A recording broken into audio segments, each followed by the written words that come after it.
We spend more than half of each year working for government and, of course, their partner, the banks. When you throw in the interest payments that we make on our commercial loan, our private loan, our real estate, and our cars, and our TV sets, you throw that in, the number is far more than 50% of our lives are spent working for the government and their partners, the banks. Now, that is, by any measure or any definition of the word, it is servitude. And it's certainly involuntary. We don't do it because we want to.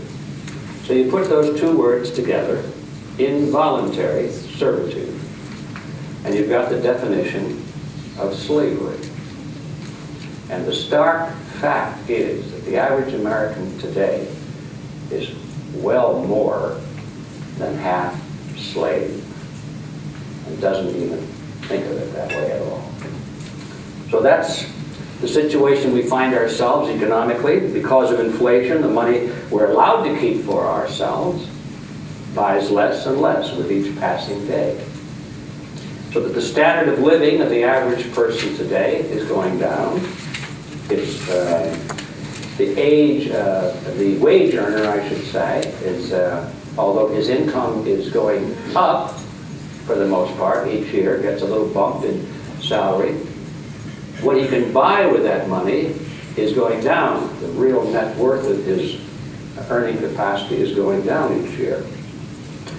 The only thing keeping the standard of living at a fairly, apparently a fairly good level is the fact that in the last 25 and 30 years, the American family has gone from having one breadwinner to two. Women, unfortunately, have been pushed into the workforce in order to keep the purchasing power of the family at par with what it was 25 or 30 years ago. If you had taken away from these statistics the earning capacity of the woman who's now working and compared that with the standard of living that was available 30 years ago when only in most families only one person was working, you would find that the standard of living of the American family has dropped a great deal. So the result of that is since 1999 is the date I'm thinking of. Since 1999, the savings of the average family has been negative in America.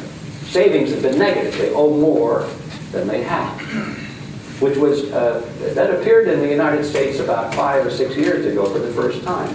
I'm not aware of any other nation in the world, in any point in history, where people owed, on a national average, owed more than they saved. Of course, it wasn't really possible until they perfected the debt system through the banking system that we have today. It wasn't technically possible to do that. But now it's possible, and of course, it's a reality.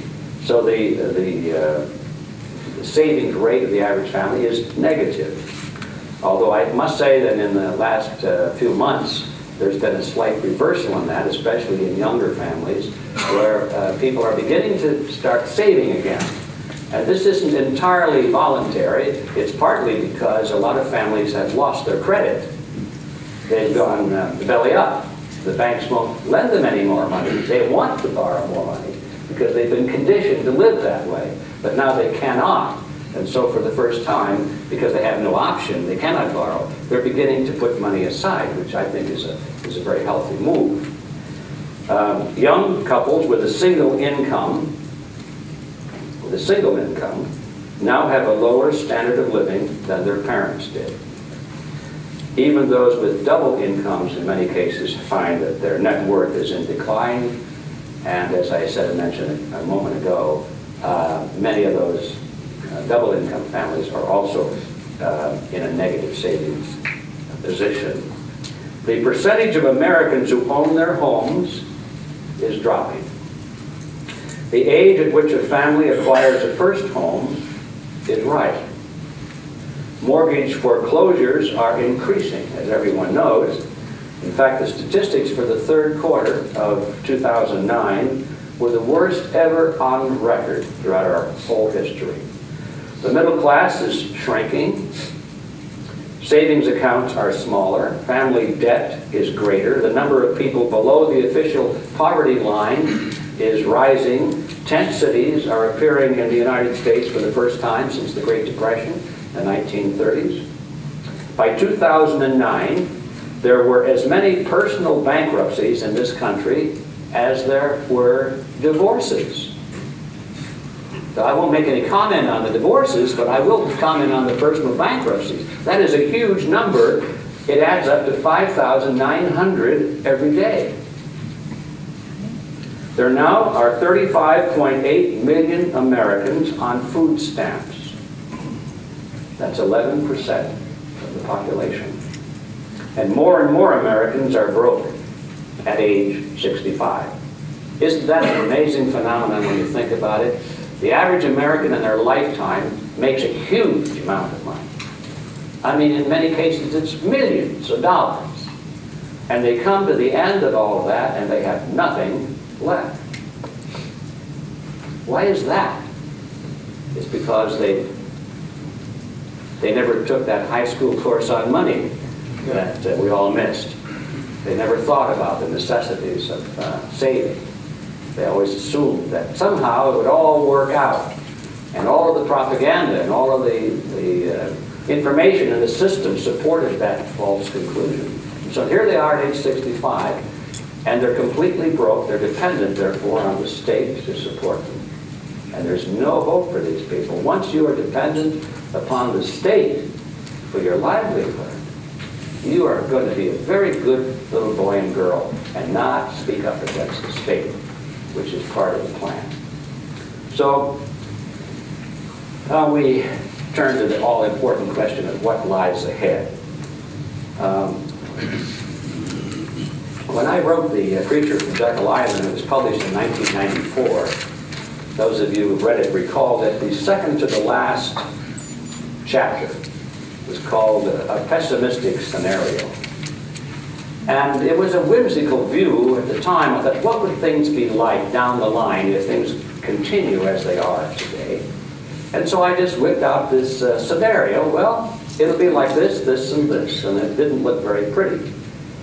A lot of people laughed when they read that chapter. They said, it'll never happen here, none of this.